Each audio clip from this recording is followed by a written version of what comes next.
20 जनवरी में इन्होंने पहले भी कांड करवाया था लाल किला पर, जब उनको चढ़ा दिया था खालिस्तानियों को, और वहां पर एक धार्मिक ध्वज जो है लगा दिया गया था। जी उसके बारे में भी एक बयान आया है।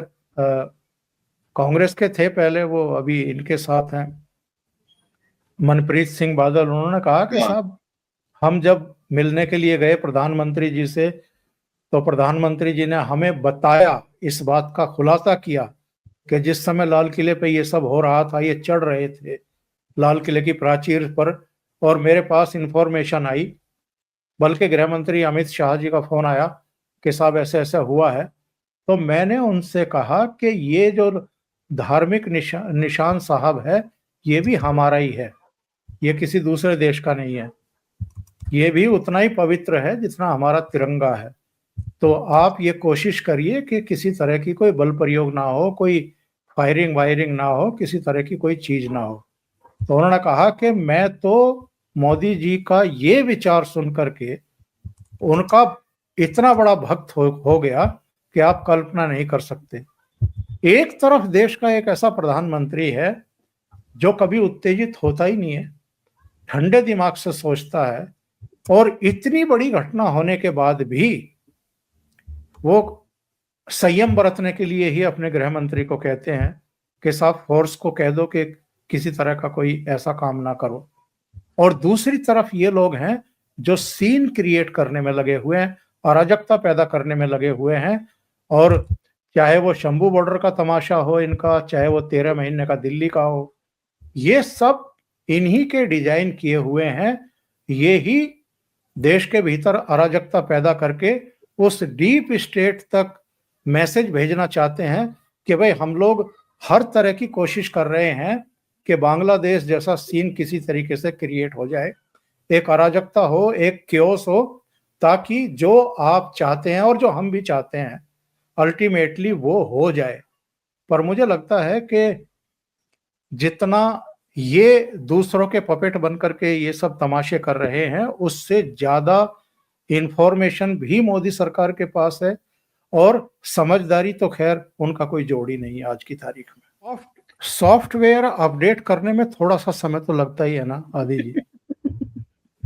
तो वो कई बार जो है वो सॉफ्टवेयर अपडेट होता है, वो कहाँ से है और उसका सोर्स क्या है, वो अमेरिका से लेते हैं या पाकिस्तान से लेते हैं या चीन से लेते हैं, कहाँ से लेते हैं, तो वो अभी खोजने का विषय है।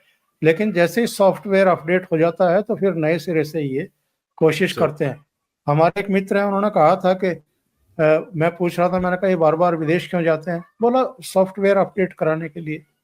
तो कुछ ऐसा ही है मसला।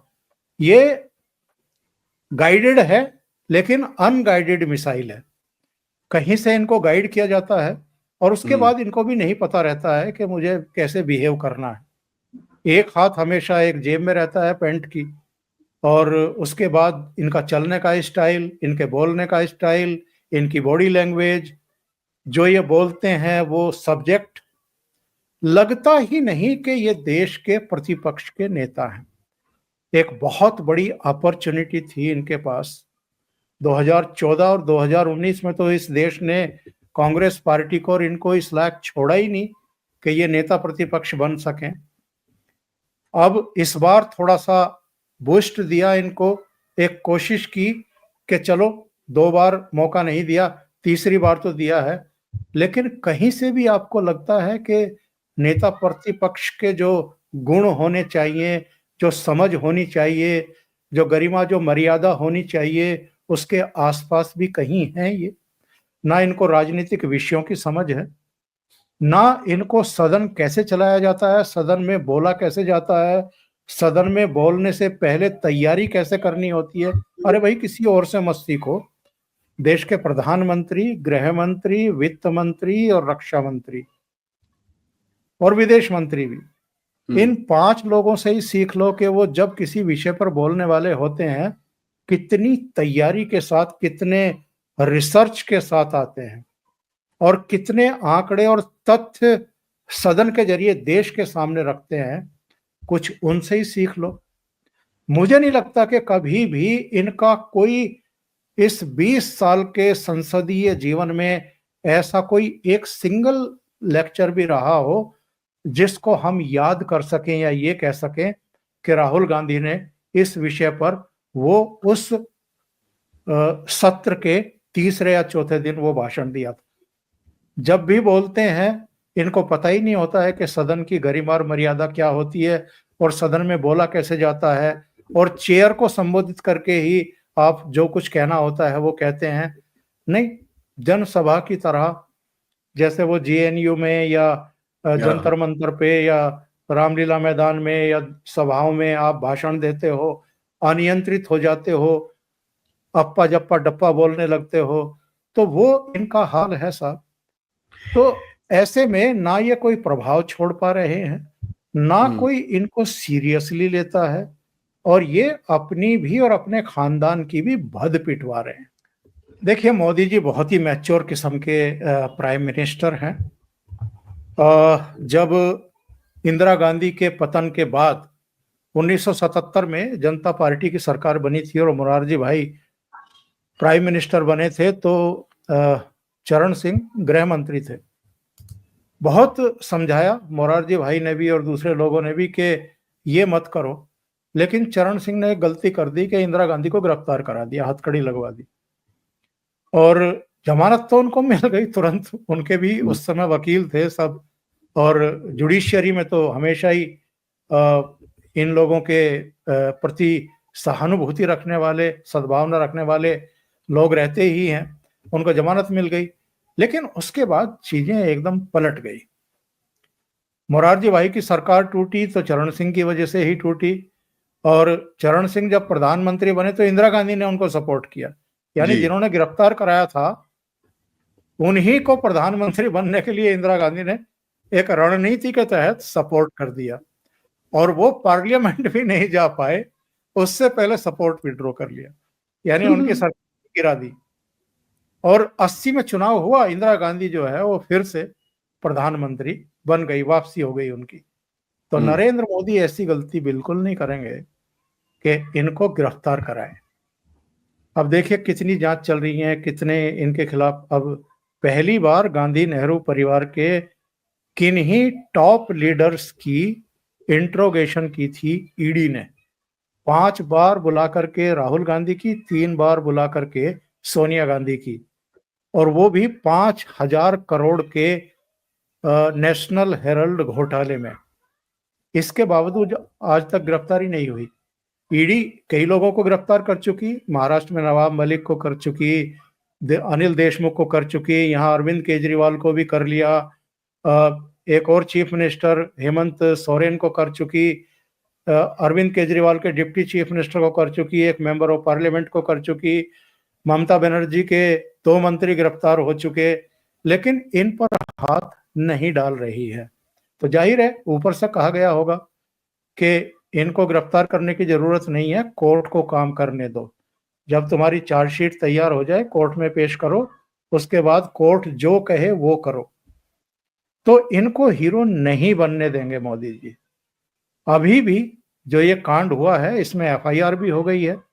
इसमें अब एक महिला सांसद है, उन्होंने शिकायत की है कि राहुल गांधी ने मेरे साथ मिसबिहेव किया है, मुझ पर चिल्लाए हैं, मैं बहुत असहज महसूस कर रही हूँ, मुझे संरक्षण दिया जाए। उनकी शिकायत पहुंच गई है सभापति के पास, धनखड़ साहब के पास। उन्होंने कहा है कि मैं इस पर गौर करूंगा, लेकिन आप ये तय मानिए कि सरकार इनको अंगुली कटा करके शहीद होने का दर्जा नहीं देगी। देखिए, भारतीय जनता पार्टी के पॉइंट ऑफ व्यू से पहले बात करें तो जब ये नई लोकसभा का गठन हुआ था और प्रधानमंत्री नरेंद्र मोदी का जो उद्बोधन हुआ था शुरू के दिन में ही, राष्ट्रपति के अभिभाषण पर जब चर्चा का जवाब दे रहे थे, उन्होंने एक बात कही थी, अब हम ये जो इकोसिस्टम है इसको इसी की भाषा में जवाब देंगे। तो हमें वो अब अपने दिमाग में रखना चाहिए।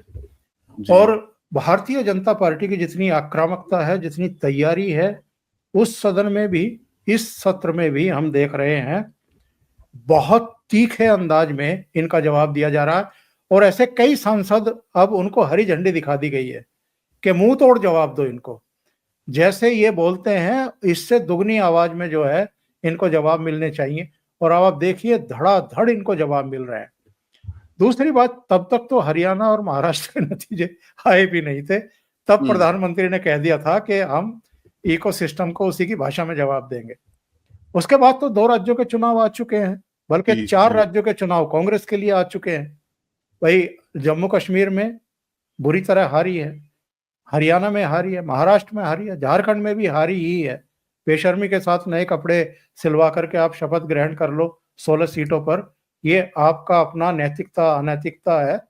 जनता देखती सब है कि आपकी औकात क्या है किसी राज्य में, फिर भी आप सत्ता का स्वाद ले रहे हैं और मलाई खा रहे हैं। तो इससे भी आपके आचरण का और आपकी अप्रोच का आकलन जनता करती है, आगे के लिए तय करके हिसाब चुकता करती है। और इनके पतन की वजह भी यही है। अब आपने किया सवाल उठाया है कि साहब अभी दिल्ली के चुनाव हैं, फिर बिहार के होंगे, उसके बाद फिर अगले 1-1.5 साल 2 साल के भीतर असम भी होना है, तमिलनाडु भी होना है। मुझे लगता है कि Bharatiya Janata party full confidence के साथ तैयारी कर रही है। इस बार दिल्ली में भी, पहले हरियाणा और महाराष्ट्र में हमने देखा है और अब दिल्ली में देख रहे हैं, संघ की टीमें उतर चुकी हैं जमीन पर, नीचे तक उतर चुकी है। और अगर आप देखें तो बहुत तैयारी के साथ इन्होंने डिजिटल प्लेटफॉर्म्स का भी इस्तेमाल किया है, वीडियोस का भी इस्तेमाल कर रहे हैं, पूरी तरीके से एक्सपोज करने में लगे हुए हैं। जो लोग मोबाइल फोन से खेलते रहते हैं दिन भर, उनको वहां प्रशिक्षित किया जा रहा है। जो लोग घरों में रहते हैं, गृहिणियां हैं या दूसरे लोग हैं, नौकरी पेशा को उनके दफ्तर, पार्कों में, दूसरी जगहों पर बताया जा रहा है कि भाई आपने कौन से बतासे ले लिए हैं अरविंद केजरीवाल से पिछले 10-11 साल में, और इसने दिया क्या है। पॉल्यूशन वैसे का वैसा, पेयजल संकट वैसे का वैसा, यमुना का प्रदूषण वैसे का वैसा, और सड़कें टूटी फूटी, जरा सी बारिश होती है तो गाड़ियां जो हैं वो आधी से ज्यादा उसमें समा जाती हैं। तो लंदन पेरिस बनाने की बात हो रही थी, क्या हाल करके छोड़ा है देख लो। जरा से लालच में अगर आप फिर इनको चुनोगे तो फिर इनका भ्रष्टाचार याद रखो, शराब घोटाला याद रखो, इनके बहुत सारे दूसरे कर्म कांड हैं उनको भी याद कर लो। तो भारतीय जनता पार्टी इस बार फ्रंट फुट पर खेल रही है। बाकी तय तो जनता को ही करना है कि फिर भी भ्रष्टाचारी को चुनना है या कुछ परिवर्तन करना है, अब भी सद्बुद्धि आनी है या नहीं आनी है। बिहार का जहां तक प्रश्न है, तो बिहार में मुझे लगता है कि जो लालू का राबड़ी का शासन था वो 15 साल का, वो जब भी चुनाव नजदीक आते हैं तो लोगों के दिमाग में, जहन में वो चीजें उभर आती हैं। और कुछ हमारे प्रधानमंत्री हैं जब सभाओं को संबोधित करते हैं तो वो एक अपना वातावरण बना ही देते हैं। और इस बार तो नीतीश कुमार जो है वो खुद एक यात्रा पर निकल रहे हैं अभी 25 दिसंबर से, तो वो भी जन जागरण पर लगे हुए हैं, निकले हुए हैं, और आधी आबादी को संबोधित करने वाले हैं, उनसे मिलने वाले हैं, जिसको लेकर के एक अभद्र टिप्पणी लालू ने कर दी कि आंख सेकने के लिए जा रहे हैं। तो ये खुद ही अपना सर्वनाश करने में लगे हुए हैं। तो कहने का आशय ये है कि ये जो इनके तमाशे हम देख रहे हैं इंडिया अलायंस के, ये इनका फ्रस्ट्रेशन है जो निकलता रहेगा।